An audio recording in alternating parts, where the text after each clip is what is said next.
E o versículo é 2 Timóteo capítulo 1, versículo de número 7. 2 Timóteo 1, 7 diz assim: porque Deus não nos tem dado espírito de covardia, mas de poder, de amor e de moderação. Lembre disso, Deus não nos tem dado um espírito de covardia. Nós não somos covardes. Muitas vezes a gente usa uma expressão, nós povo brasileiro, e principalmente aqui de São Paulo, a gente pergunta: e aí, você está firme? Alguns respondem o quê? Firme igual prego na areia. Outros falam: eu estou firme, estou firme. Ah, eu tenho firmado minha fé e esperança em tantas coisas, né? E essa resposta não é tão simples de responder quanto a gente pensa. Muitas vezes a gente leva na brincadeira, mas as brincadeiras às vezes revelam aquilo que está dentro do nosso coração. Firme em que você está? Firmado em quê?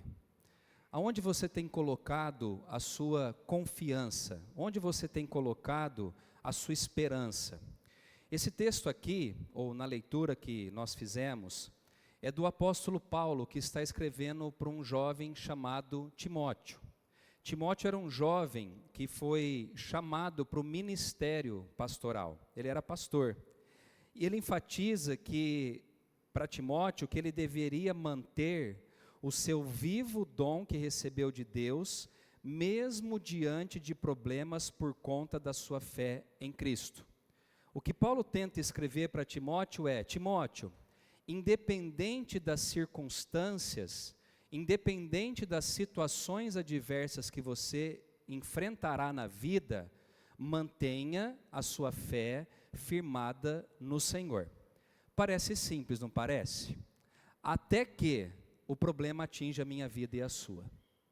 Até que as tempestades nos afligem. Até que uma doença te ataque. Até que os problemas à sua volta começam a aumentar.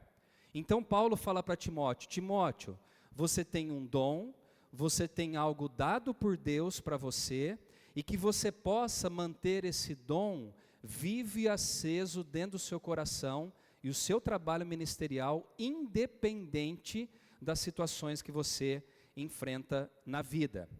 E é bom, eu e você, nessa noite, fazermos uma avaliação sobre a nossa fé. Eu queria que você pensasse, eu não vou demorar muito aqui. Como que está a sua fé diante das circunstâncias que você tem enfrentado na vida? Muitos de nós temos uma fé, muitas vezes, oscilante. A gente começa a semana com um ânimo no coração e termina a semana com um ânimo totalmente diferente daquilo que a gente começou. A gente começa muitas vezes com gás ou não, e termina também o final de semana ou a sexta-feira com gás ou não. Vai depender de como nós temos alimentado e nutrido a fé dentro do nosso coração. Então, essa noite Deus te trouxe aqui para que você pudesse avaliar a sua fé. Até que ponto você tem confiado no Senhor? Irmãos, confiar em Deus quando as coisas estão indo bem é muito fácil. Aliás, é como torcer para um time que só ganha, que não é o caso do meu. Mas é fácil torcer.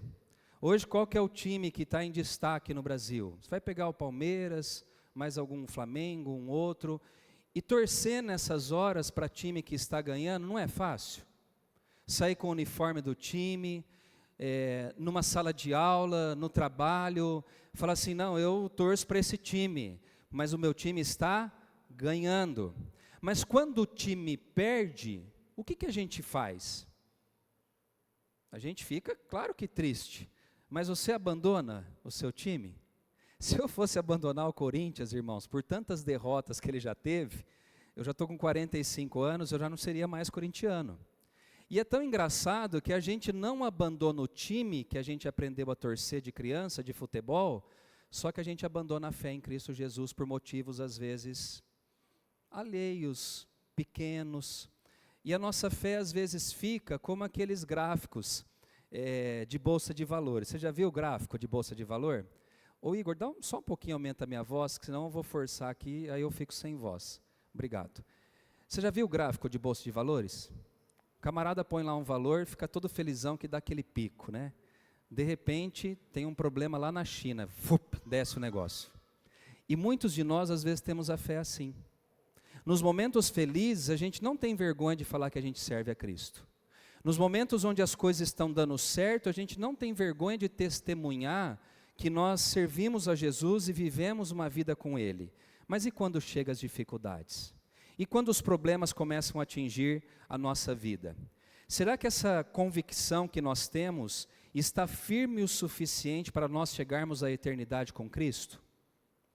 Ou será que nós vamos ter fé até um determinado tempo na vida e depois a gente vai desandar, igual Salomão e tantos outros homens de Deus?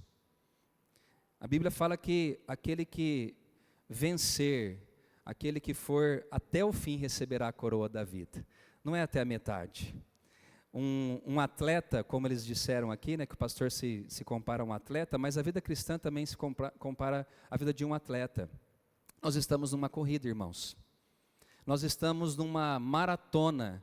Alguns vão maratonar até 46, 50, 60, 70. Nós não sabemos o dia que a senha vai ser cantada e Deus vai nos recolher. Mas é até a morte que nós temos que correr.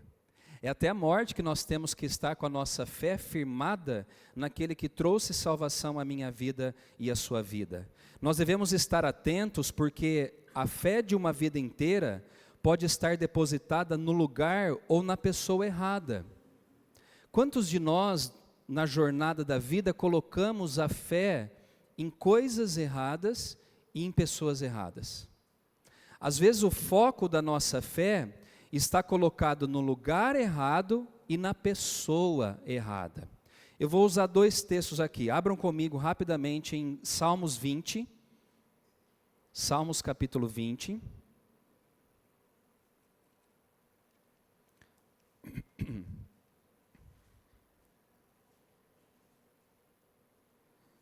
Eu era criança ainda, creio que foi em 88 mais ou menos, 87, até um pouquinho mais, não vou lembrar porque eu era criança, como eu falei, mas vocês lembram do plano Collor? Ele, da noite para o dia, ele travou todas as poupanças do Brasil e de repente as pessoas acordaram sem o seu dinheiro na poupança. E muitos, assim, fazendo uma análise fria, tá, gente? Mas muitos tinham colocado a sua confiança onde? No dinheiro que tinha guardado na poupança. E da noite para o dia o dinheiro foi arrancado. Salmos 20 diz assim no versículo de número 7.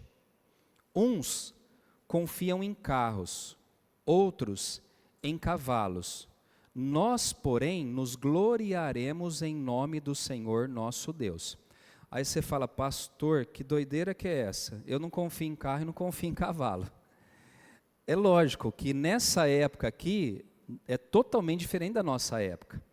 Nessa época aqui, tinha os reis, os reinados, e os confrontos aconteciam, as guerras aconteciam, e os exércitos que levavam vantagens é aqueles que tinham carros, que eram carruagens, ou carroças, se você quiser entender assim, e cavalos. E esses que tinham um exército composto de carroça e cavalo, tinham vantagem sobre os seus inimigos. Por isso que o salmista está dizendo, algumas pessoas colocam a sua confiança no exército que tem. Algumas pessoas estão depositando a sua fé numa força de guerra bélica. E trazendo para o nosso contexto, o que a gente poderia usar para tentar você entender? Você pode confiar às vezes no salário que você tem todo mês do seu trabalho. Você pode confiar no emprego que você tem. Você pode confiar na estabilidade financeira que você vive. Você pode confiar, na fortuna que você adquiriu durante a vida. Você pode confiar numa pessoa que prometeu, eu vou estar com você independente do que aconteça na vida. E a nossa confiança, o depósito da nossa confiança, muitas vezes está sendo colocado em pessoas e em coisas que mudam. Hoje o que tem força e poder pode ser invertido no dia de amanhã. Hoje nós temos várias potências mundial, tanto na questão econômica quanto na força bélica de guerra, que qualquer poder pode ser tomado a qualquer momento. Qualquer país hoje pode ser invadido por outro país e acabar com tudo com um botãozinho apertado. Então, se nós depositamos a nossa fé na economia, na política, no dinheiro que a gente tem, no trabalho que a gente tem, ou na estrutura econômica que a gente formou no nosso patrimônio, a gente pode se frustrar em algum momento da vida. Porque as coisas que nós passamos, elas são temporais. O que isso quer dizer? Nós não estamos na época de chuva, né? Mas quando tem um temporal, a gente fala, meu Deus, vai acabar o mundo, não é assim? A minha esposa não gosta de andar de carro quando está chovendo, quando tem tempestade, o outro não tampa o espelho porque tem medo que vai acontecer alguma coisa, igual os avós falavam, né? Ou entra debaixo da cama. Só que aquilo lá é o quê? É passageiro. Assim como todas as coisas na vida são passageiras. Nós dormimos em 2019 e acordamos 2020 com a notícia da pandemia mundial. E muitas pessoas quebraram na pandemia.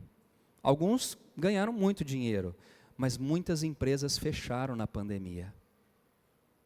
Eu tenho um comércio, isso aqui vai me dar o sustento para o resto da vida. De repente vem um vírus e fecha o comércio. E essa pessoa tem que se reinventar. Então, a análise que eu tenho que fazer é essa. Eu tenho depositado a minha confiança no lugar e na pessoa certa ou na pessoa errada? Eu quero que você reflita um pouco disso, isso. Paulo destaca uma fé que rompe o tempo e o espaço. Paulo, a fé dele é diferente da nossa fé, porque na fé de Paulo ele rompe com o tempo e com o espaço. Por que eu estou falando isso? Porque Paulo ele vê essa questão da firmeza em Deus, ele vê algo eterno com Deus. O apóstolo que estava preso por não ter vergonha de testemunhar o evangelho de Jesus, sabendo que não foi escolhido por mérito pessoal, ele diz assim, abram comigo agora no versículo 12 de 2 Timóteo 1. Eu ia ler outro texto, mas eu já vou pegar aqui para a gente ganhar tempo, tá? Que eu falei que eu não vou demorar.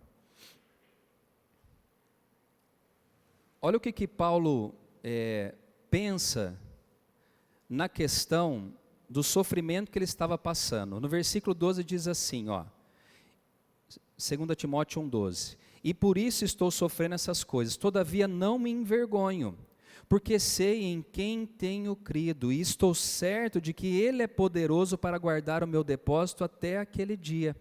Olha que interessante, Paulo está preso, e ele está preso porque ele não se envergonhava de pregar o evangelho. É uma situação confortável? Não. Mas olha o que ele fala. Talvez eu e você não falaríamos. Ele fala assim, eu estou sofrendo essas coisas. Perseguição, prisão, açoite, estou sofrendo tudo isso. Mas ele diz assim, eu não me envergonho disso. Por que ele não se envergonha? Ele diz, porque eu sei em quem eu tenho crido. Isso faz a diferença na minha vida e na sua vida. Eu estou passando por uma enfermidade, mas eu sei em quem eu tenho crido. Eu estou passando por um problema no casamento, mas eu sei em quem eu tenho crido. Eu estou passando por um problema financeiro, mas eu sei em quem eu tenho crido. Eu estou sendo perseguido no meu trabalho, mas eu sei em quem eu tenho crido. Claro que, irmão, dentro do contexto de Paulo, ele estava sendo perseguido e sofrendo e preso devido ao evangelho e à pregação. Eu estou só desviando um pouco para você entender, porque às vezes nós sofremos perseguição, mas não igual a de Paulo. E a gente às vezes deixa de depositar a nossa fé no Senhor por motivos bem menores do que o apóstolo está tendo aqui. E ele fala, eu sei em quem eu tenho crido. Agora olha a firmeza que ele fala, gente. Essa convicção que ele tem, ele fala assim, eu sei em quem tenho crido, e eu estou certo que Ele é poderoso para guardar o meu depósito até aquele dia. Do que Paulo está falando? Que depósito que é esse? Que dia que é esse? Paulo está falando assim, eu sei em quem eu tenho crido, e eu sei que um dia eu estarei na eternidade com o meu Senhor. Ponto final. Ele entendia que as coisas são momentâneas, passageiras e temporais. Paulo, ele olhava para o problema, sofria, irmãos. A gente não pode falar que o apóstolo Paulo não sofreu, ele sofreu. Ele deve ter passado por momentos, eu tenho certeza disso, muito mais difíceis daquilo que nós passamos na nossa vida. Só que Paulo, a firmeza da fé dele não estava nessa vida temporal aqui, estava na eternidade, que ele ia ser salvo pelo Senhor. Ele fala, esse Deus em quem eu tenho crido, Ele está guardando meu depósito até aquele dia. No texto também, que ele termina a segunda carta aqui a Timóteo, ele fala assim, o Senhor tem reservado uma coroa de vida eterna para mim. Antes de ser decapitado, Paulo fala isso. Convicção. Independente daquilo que eu e você temos passado, nós temos que ter convicção. Quando a gente olha para a nossa geração, a gente vê que nós vivemos tempos difíceis. Hoje, um adolescente termina um namoro, ele quer se matar. Na minha época, eu falava, opa, graças a Deus, vamos para a próxima agora. Desculpa a brincadeira, gente, mas era assim. A gente enfrentava de outra maneira. Hoje, um jovem, ele fica depressivo com 12, 13, 14 anos, porque às vezes tirou uma nota baixa na escola. Não sabe mais reagir diante dos problemas. Nós, e eu me incluo nisso, nós estamos errando na formação da próxima geração que virá. Porque nós queremos, como pais, avós, tios e assim por diante, parentes, proteger os nossos filhos e crianças de tudo. E não tem como. A vida é feita de desafios. A vida não é fácil para ninguém. Fora as questões ideológicas que a todo momento estão em contradição com aquilo que a palavra de Deus ensina. Várias contradições. Várias leis estão sendo criadas para derrubar pronomes, né, que a gente tem desde o início da língua portuguesa, como ele, ela, masculino, feminino. Então a nossa geração, ela está sendo atacada constantemente. E nós já sabemos, irmãos, em parte aquilo que está por vir. E se você não estiver firmado em Cristo e na sua palavra, você não vai suportar. É uma pena, irmão, sinceramente, que poucas pessoas têm vindo de quinta-feira aqui. Essa última agora nós falamos dos selos, das aberturas dos selos. Alguém se lembra de um selo que abriu? Quem lembra aí? Lembra, Manu? Um selo que abre, vai escurecer o sol, a lua vai se transformar em sangue, as estrelas cairão do firmamento, e uma mortandade... Oi? O céu vai enrolar como um pergaminho, obrigado, Carlos. E a gente olha para isso, se a gente não tiver a nossa fé firmada, nós não vamos suportar esses dias. Eu tenho pensado e falado para a igreja constantemente, que talvez eu e você não vamos escapar da grande tribulação. E a sua fé vai estar firmada em quem? Nesses períodos, ou nesse período. Então nós precisamos saber o que vai acontecer e preparar essa geração nossa, né? Diante dessa realidade, né, nós sabemos que dias melhores, desculpa gente, não virão dias melhores, na questão da humanidade. Eu e você vamos viver dias melhores na vida, amém por isso. Deus vai abençoar, vai fazer, porque nós servimos a Ele. Mas sobre a humanidade, o quadro não é positivo. Vai vir dias piores. E a pergunta é, como está a nossa fé em Cristo Jesus? Pergunto aquilo que eu perguntei no começo, né? Você está firme? Você está firme? Em quem você está firmado? Você tem sido fiel a esse Senhor? Versículo 13, e eu já estou caminhando para o final, diz assim, mantenha o padrão das sãs palavras que de mim ouviste com fé e com amor que está em Cristo Jesus. Percebe, irmãos, que a Bíblia, ela fala que eu tenho que manter o padrão das sãs palavras que Paulo aqui estava falando para Timóteo com fé, com fé. Aquilo que a gente prega de domingo, de quinta-feira, de quarta-feira, de sábado, nos cultos extras que a gente tem, nas vigílias, são verdades em que nós temos que estar alicerçados. E eu termino com aquele texto de Mateus, você não precisa abrir, Mateus 7, do versículo 24 ao 27, que ele fala sobre a construção de duas casas. Eu vou terminar com esse exemplo aqui. Jesus está dando um exemplo aqui. Ele está dizendo que uma pessoa constrói a casa sobre a rocha e o segundo tipo de pessoa constrói a casa sobre a areia. E a Bíblia fala que essas duas casas, elas vão enfrentar as mesmas adversidades. Ou seja, a chuva que cai para mim é a mesma que cai para o meu vizinho, independente da construção dele onde foi baseada ou alicerçada. A chuva que atinge a nossa igreja é aquela que atinge o vizinho da igreja, da frente, dos lados e assim por diante. Qual que é a diferença então? O alicerce. O que eu estou querendo dizer, o que Jesus, melhor falando, é que não é porque eu sou cristão que eu não vou ser atingido com dificuldades na vida. Por muito tempo, as pessoas eram convidadas para vir para a igreja para resolver todos os problemas. Irmãos, isso é enganação. É enganação no sentido assim, eu vou ter problema. Eu vou vencer, mas eu vou ter problema. As tempestades, elas vão me afligir. Os problemas, certamente eles vão chegar na minha vida. E vai chegar na sua vida também. A diferença está onde? No alicerce. O problema que atinge a mim, atinge a Carol, a Manu, o João Pedro, a Zezé, o Marcelo, o Gerson, a Marina, e assim, o seu Gabino, o Rodrigo, atinge. Eu posso amanhã ser diagnosticado com uma doença que você fala, nossa, mas ele era pastor, e daí? Ah, mas ele tocava todo domingo. Senhor, o que está acontecendo? O cara estava lá ajudando. Irmãos, a diferença está no alicerce. Onde nós temos alicerçado, onde nós temos firmado a nossa fé, a base da nossa vida cristã. Eu vejo, irmãos, que muitas igrejas, elas vivem dentro de modismos, E elas vão mudando constantemente para atrair multidões. Nós não precisamos disso. Nós precisamos de uma pregação, como Paulo fala aqui, padrão das sãs palavras. A gente não precisa inventar nada. O que nós precisamos é ter o conhecimento disso aqui da palavra.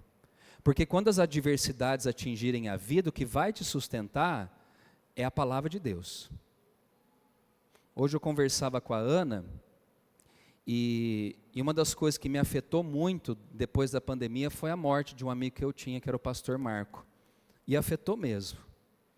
E hoje, preparando essa palavra à tarde, eu fiquei pensando, por muitos anos eu baseei minha vida e a minha fé na pessoa do pastor Marcos. Só que pessoas morrem, gente. Muitas pessoas, talvez aqui mais antiga, colocou a sua fé no Joaquim Lima. Joaquim Lima já partiu. No pastor Manuel, boa pessoa. No pastor Marco, boa pessoa. Mas nós somos passageiros. Não coloque a sua fé em mim. Não coloque a sua fé no pastor Samuel. Não coloque a sua fé em pessoas, porque pessoas são passageiras. Construa sua base na palavra de Deus. Eu admiro a Ana nisso, porque ela não depende de outras coisas, ela depende da palavra. E eu e você precisamos também ter esse entendimento, porque nem sempre alguém vai conseguir te socorrer num momento de adversidade. Seria bom, mas nem sempre vai acontecer dessa forma. Ai, me abandonaram no momento que eu mais precisava. Ô dó.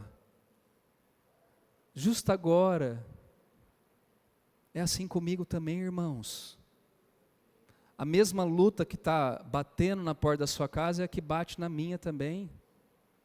A diferença é onde nós temos alicerçado a nossa fé. Pessoas passam, pessoas caem, pessoas falham, mas a palavra de Deus não falha. A Bíblia fala, passarão os céus e a terra, mas a minha palavra permanecerá para sempre. Não sou eu que estou falando isso. Eu vou passar um dia, mas a palavra de Deus não vai passar. Coloque a sua vida na palavra. Coloque a sua esperança ou tenha firmeza na palavra de Deus e na pessoa de Jesus.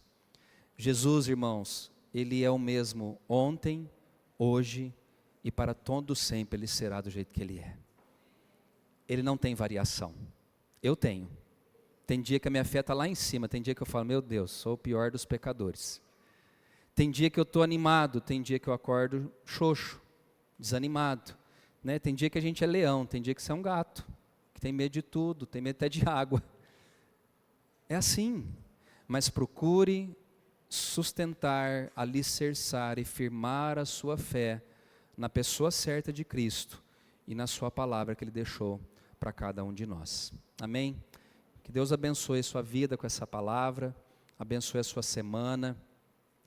Quando chegar os desafios, lembre-se que a sua vida deve estar firmada no Senhor. Deus está te dando uma oportunidade para você se render a Ele e falar, Senhor, daqui para frente eu quero não mais alicerçar minha vida nem em pessoas, nem no meu emprego, em lugares, em uma igreja, não.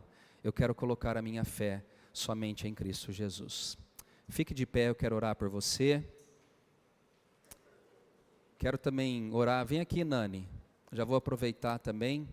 O Nani hoje ele está fazendo mais uma primavera, completando mais um ano de vida, e eu já quero aproveitar também, orar pela vida dele.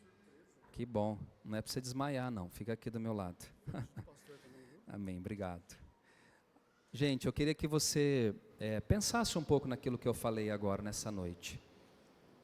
Como foi a sua semana, né? Nos momentos difíceis, o que vinha na sua mente, né? Eu vou recorrer a quem? Nas adversidades, em quem você pensou em primeiro lugar? Eu preciso ligar para o pastor, eu preciso ligar para um líder. Ou você pensou, preciso me ligar a Deus? Esses dias um amigo meu da igreja, ele falou, eu pensei em te ligar, mas eu lembrei que o véu foi rasgado. E eu ajoelhei em casa. E eu falei, Senhor, tem misericórdia da minha vida.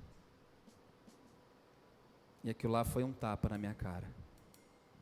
Porque às vezes a gente fica, podia aquela pessoa fazer isso. Não. A pessoa de Cristo pode fazer as coisas por mim e por você. E Ele usa outras pessoas para te abençoar. Amém? Feche os seus olhos por um instante. Pai, obrigado pela Tua palavra, que é viva, eficaz. Tua palavra não volta vazia. E eu te agradeço por esse exemplo que o Senhor deu aqui de Paulo, de Timóteo, que batalharam, Senhor, até o final e firmaram as suas vidas na palavra de Deus e no relacionamento com o Senhor. Que eu e os meus irmãos que estão aqui, os que estão em casa participando do culto, que eles possam fazer o mesmo. Que nós não depositemos a nossa fé em pessoas, em situações, em promessas. Quantas vezes as pessoas nos prometem, e eu sou uma delas, e às vezes nós não conseguimos cumprir, mas a Tua palavra diz que o Senhor é fiel para cumprir aquilo que o Senhor prometeu. Pode passar o tempo que for, mas o Senhor é fiel. O Senhor não é fiel a nós, o Senhor é fiel à Tua palavra, e a Tua palavra é viva, Senhor, a Tua palavra é poderosa. E eu quero agora, ó Deus, pedir para que o Senhor fortaleça cada um dos meus irmãos, e quando chegar as lutas e adversidades, que eles possam se dobrar a Ti, e que a vida deles seja transformada e renovada pelo poder que há no nome de Jesus. Abençoamos também o Nani, que hoje está fazendo mais um ano de vida, e tantos outros que vão fazer agora em junho também, as crianças, bebês, adultos, jovens, adolescentes. Mas eu te agradeço, Pai, pelo Nani, que, ó Deus, tanto tempo aqui com a gente, começou as primeiras filmagens aqui também das transmissões de culto. Ó Deus, que ele possa receber uma bênção especial essa noite, na sua casa, na sua família, no trabalho, Pai, não deixando faltar o sustento ao Teu filho e a nenhum de nós também, Senhor. Nós aqui como igreja, como família, profetizamos as Tuas bênçãos sobre ele e sobre toda a sua casa em nome de Jesus. E eu também profetizo bênção, Senhor, sobre toda a sua igreja que está reunida aqui nesse lugar e também no culto online agora que estão participando. Que o amor do Pai, a graça redentora do Filho e que as doces consolações do Espírito Santo sejam sobre nós hoje, para todos sempre. Amém. Deus abençoe, dê um abraço em quem está ao seu lado e uma